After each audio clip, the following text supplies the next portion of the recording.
네, 안녕하십니까. SK 쉴더스에서 클라우드 시큐리티 사업을 담당하고 있는 김용철입니다.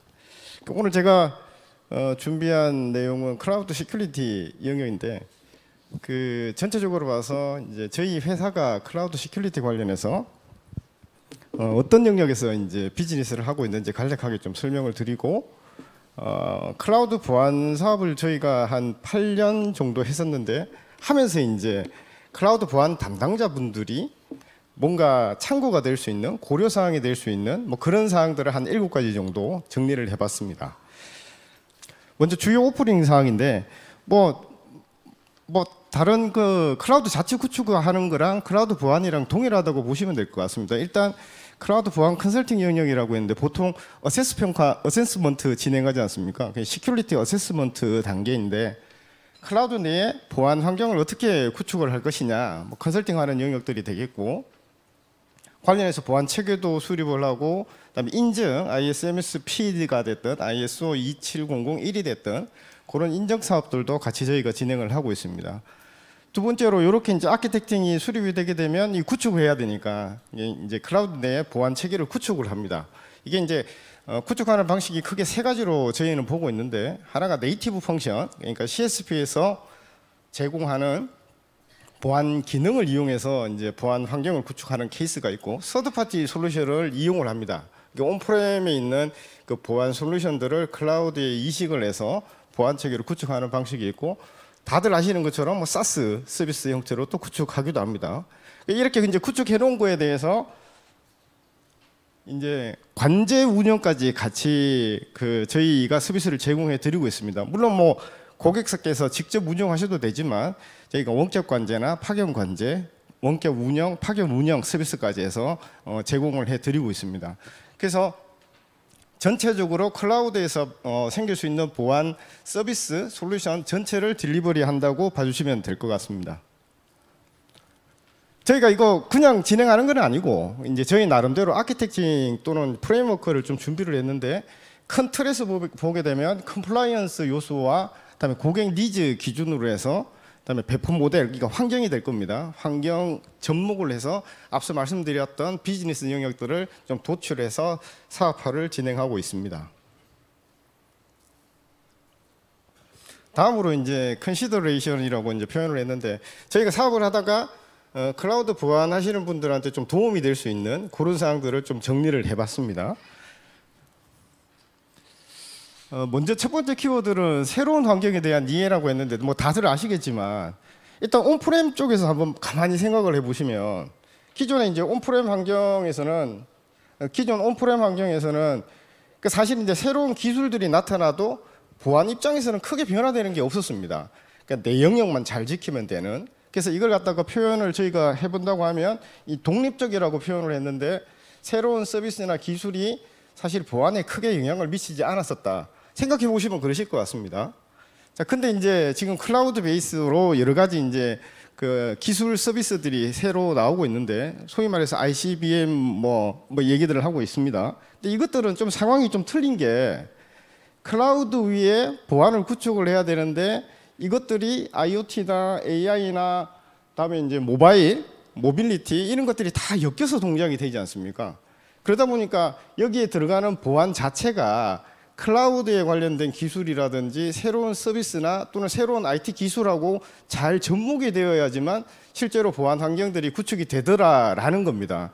여기서 말씀드리고 싶은 거는, 클라우드 보안을 하시는 분들은 사실은 되게 힘들어진 것 같습니다. 온프렘에서는 하던 거 그냥 잘 하시고 약간의 변화들만 수용하면 됐는데, 클라우드에서는 클라우드도 아셔야 되고 새로운 IT 기술들, 서비스들도 아셔야지만 사실은 보안을 할 수 있는 환경으로 가고 있습니다. 데브세옵스라는 표현도 충분히 아실 거라고 생각이 됩니다. 그래서 기존 보안 입장에서 봤을 때, 기존 온프렘 환경에서는 독립적이었다면 클라우드에서는 융화가 되어 있는, 그래서 약간 이제 어려움이 많은 그런 상황이 될 것 같습니다. 직접 하셔도 되지만 저희 회사와 같은 파트너사하고 협업해서 하시는 것도 좋은 방안이 될 거라고 생각이 됩니다. 두 번째 키워드인데, 경영진과 함께라고 이제 좀 뽑아봤습니다. 온프렘에서는 사실 이제 기존에 많은 틀들이 있다 보니까 부족한 거 찾아서 그냥 이제 보고 드리고 하셨으면 됐는데, 클라우드 환경으로 갔더니 이게 이제 좀 어려워지는 겁니다. 일단 큰 변화가 뭔가 하면 온프레미스는 보통 계획된 대로 진행을 하셨지만 클라우드에서는 보통 탑다운으로 내려오지 않습니까? 탑다운으로 내려온다는 얘기는 이제 클라우드 환경 자체에 대해서 경영진의 스폰서십이 있기 마련인데, 근데 여기서 이제 보안과 관련해서는 잘 이제 어필이 되고 있지 않습니다. 근데 가만히 살펴보면 한 5년, 10년 전부터 사실 보안 영역에서도 보면 CISO라든지 CSO라든지 이런 이제 경영진에 참여하시는 보안 그 책임자 분들도 계십니다. 그러니까 이분들 플러스해서 실제 보안 담당하시는 분들이 경영진의 어떤 스폰서십을 같이 받아야 된다. 그렇지 않으면 클라우드에서 보안을 하는 데 있어서 좀 늦게 되거나 또는 이제 IT 서비스와 동떨어지는 어떤 형태의 추진이 되더라라는 부분입니다.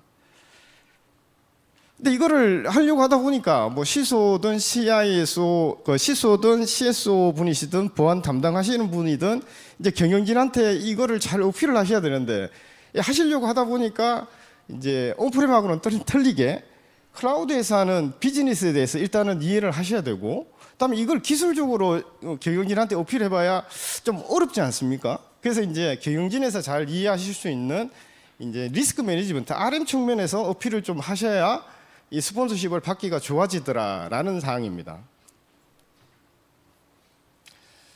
세 번째로 RM 기반으로 이제 의사소통, 아까 경영진께 보고 드려야 된다는데, 그럼 RM 기반으로 커뮤니케이션하는 게 어떤 거냐라는 이제 부분입니다. 그래서 이거는 이제 사실 그 보시는 장표는 저보다 여기 계신 분들이 훨씬 더 잘 아실 것 같은데 눈에 익으시지 않습니까?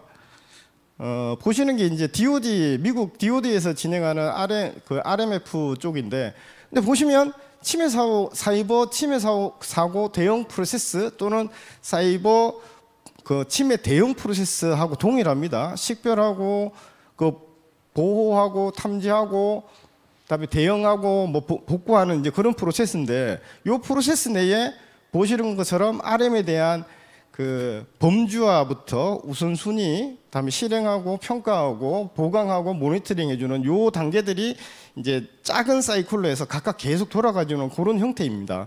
근데 사실 이거보다도 더 눈에 익으신 게 리스크 어널리시스 매트릭스 쪽이 될 텐데, 뭐 다 아시는 것처럼 요 매트릭스는 그 발생 가능성, 임팩트, 그다음에 리스크를 이제 위치시키는 겁니다. 그러니까 예를 들어서 이제 랜섬웨어가 있다고 하면 우리 회사에서 가장 높은 수준인데 요거를 미디움이나 로우로 낮추겠다라고 이제 커뮤니케이션을 하시면 경영진에서 이해하시기가 훨씬 좋아지더라라는 이제 경험을 말씀드리고자 합니다. 그래서 요 수준을 정하는 것들은 뭐 DOA라고 잘 아시지 않습니까? 디그리 오브 어셉턴스라고 해서 수용할 수 있는 보안 수준까지 내리는 부분들로 보고를 하시게 되는데, 사실 이제 이 DOA가 비용하고 관련되니까 이제 잘 고려를 하셔서 설명하시게 되면 많은 도움이 되지 않을까라는 생각입니다.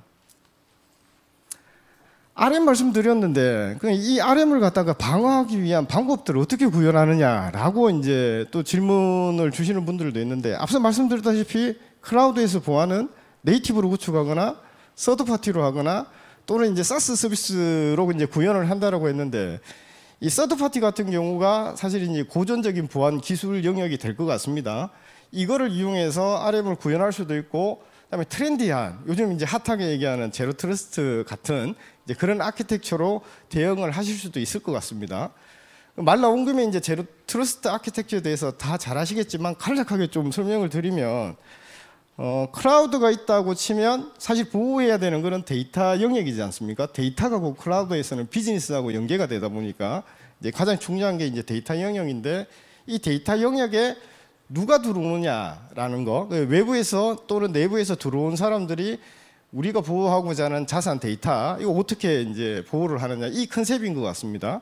그래서 여기서 들어오는 그 후라고 하는 부분들, 고객이 될 수도 있고 내부 사용자가 될 수도 있을 거고 IoT 디바이스가 될 수도 있을 거고, 우리 요즘 오픈 소스 많이 쓰니까 이제 오픈 소스들, 스플라이 체인과 관련된 부분들 뭐 다 될 수가 있을 것 같습니다.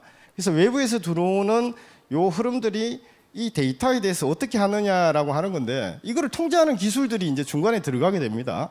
아시는 것처럼 컴플라이언스 일단 기준이 돼야 될 거고, 다음에 이제 프로세스 내부 통제, 내부에서 어떤 절차에 의해서 처리를 해야 된다.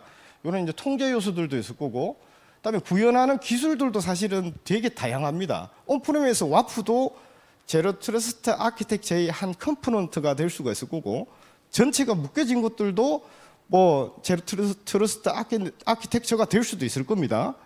다음에 이제 빨리 해야 되니까 클라우드 리소스 이용해서 요즘 AI 이제 요걸 이용해서 빨리 처리를 하게 되는데, 이게 전부 다 제로 트러스트 아키텍처 팔릿이라는 대로 직결이 됩니다.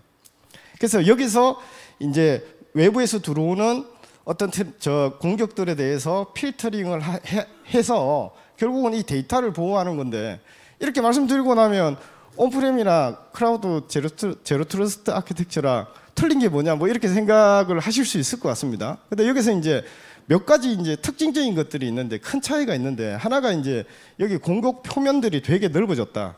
이 많은 이제 이 공격들 트래픽들을 어떻게 분석할 것이냐, 그게 뭐 ANO 얘기도 나오고 많은 것들이 있습니다만, 어쨌든 클라우드라는 기술 위에서 올라가는 AI도 성능 퍼포먼스 측면에서 훨씬 당길 수 있는 부분이고, 그다음에 두 번째는 그래뉴리티라고 해서 입자라는 부분이 있지 않습니까? 통제하는, 이제 쉽게 보면 거물의 격자인데, 옛날에는 온프레임 같은 경우에는 고래를 잡는 큰 이제 거물, 되게 이제 막 격자가 클 겁니다. 그걸 사용했다고 하면 상대적으로 여기 이제 정책 제로 트러스트 이 팔리시에서는 이 격자를 상당히 촘촘하게 이제 구현한다라고 보시면 될 것 같습니다. 그래서 훨씬 많은 리소스와 훨씬 많은 이제 다양한 이런 이제 그 필터들이 들어가서 외부에서 들어오는 트래픽을 이 데이터로부터 보호를 하는 구조다, 뭐 이렇게 봐주시면 될 것 같습니다.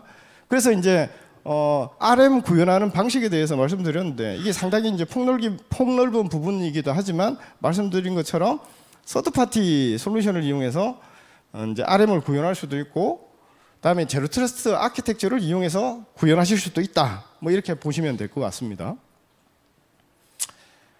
우선순위가 높은 보안 영역이 어디냐, 이제 이건데, 사실 온프레미스는 단연 네트워크 영역이지 않겠습니까? 내가 가지고 있는 자산이니까 담벼락을 쌓아놓고 보호하면 되니까 네트워크 영역이 단연 이제 우선순위가 높았을 겁니다.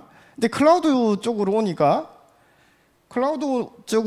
약간 좀 상황이 바뀌어진 게, 일단 내 거가 아니지 않습니까? 나는 빌려서 쓰는 거니까.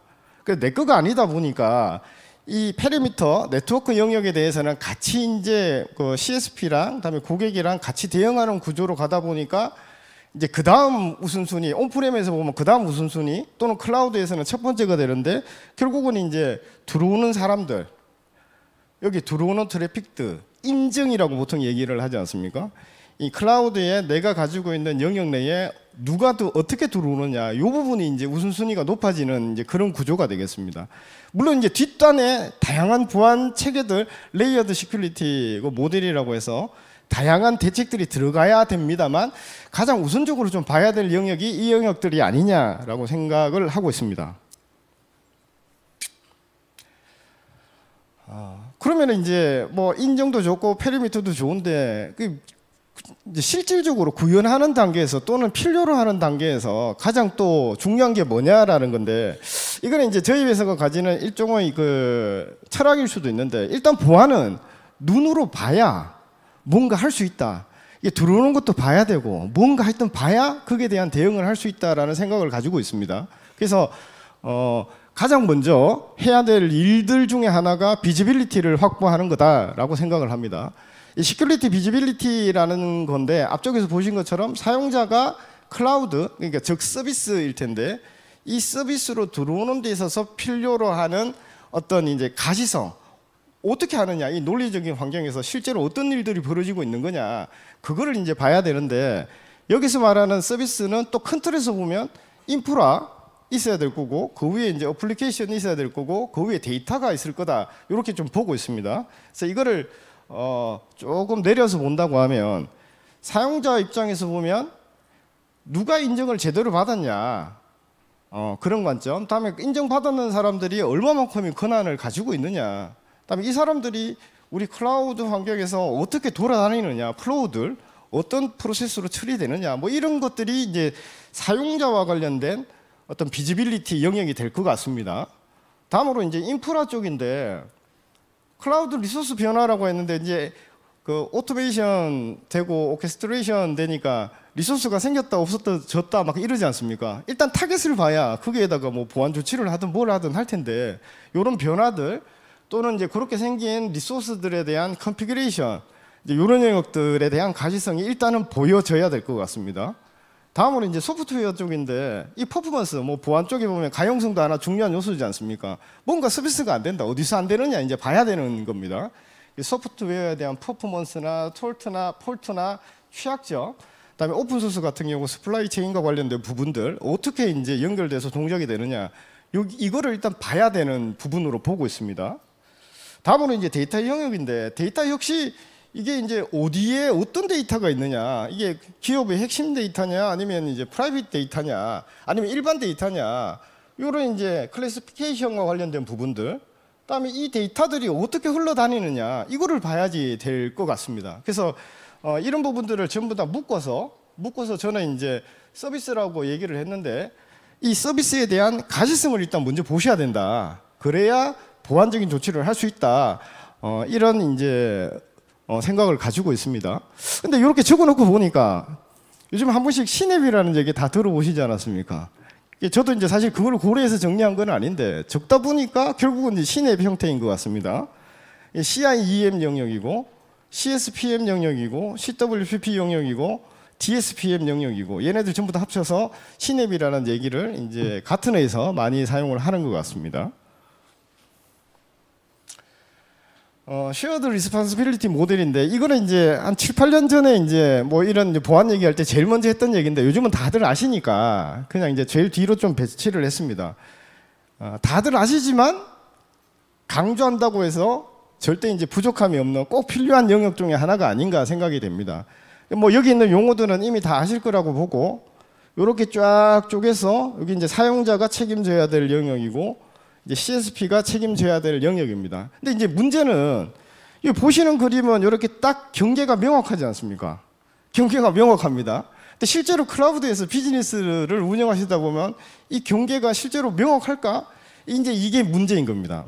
뭐 게스트 OS에서 문제가 생기고 뭐 호스트 OS에서 문제가 생기고 이거는 누구 책임인지 나눠진다 하더라도 이게 단독으로 동작되는 게 아니라 서로 주고받지 않습니까? 문제가 생겼는데 어느 쪽에서 문제가 생겼냐 그래야 이제 책임에 대한 문제들도 얘기를 하실 수 있으니까 CSA라고 한번 들어보셨을 것 같습니다. 클라우드 시큐리티 얼라이언스라고 해서 한 10만여 개 이상 이제 기업 다음에 저명한 뭐 전문가 분들이 모여서 결성된 단체인데 여기서 이제 나온 자료들을 보니까 클라우드 시큐리티의 50%는 이 리스폰시빌리티 모델을 이해하면 50%는 케어가 된다라고 합니다. 사실 이제 되게 복잡한 영역입니다. 사실 또 이게 SLA라는 형태로 해서 CSP와 아마 계약하실 때 포함되는 영역이기도 할 겁니다. 이게 잘못 보시면 책임이 내게 되고 또 잘하시면 CSP가 되고 하여튼 좀 어려운 영역인 것 같습니다. 그럼에도 불구하고 이해도를 높여놔야 될 부분이다라고 이제 저희는 생각을 하고 있습니다. 자, 이렇게 해서 이제 설명을 마쳤습니다. 사실은 이제 이 자료로 뭐 한두 시간 정도 이제 설명드리기도 한데 시간이 제약되다 보니까 좀 짧게 말씀을 드렸습니다. 저희 이제 가시성 관련된 솔루션 중에서 이제 중요하고 이제 활용도가 높은 거 저기 이제 부스에 좀 전시를 했는데 시간 되시는 분들 가셔서 Q&A 진행하시고 그러시면 좋을 것 같습니다. 네, 이상으로 발표 마치도록 하겠습니다. 감사합니다.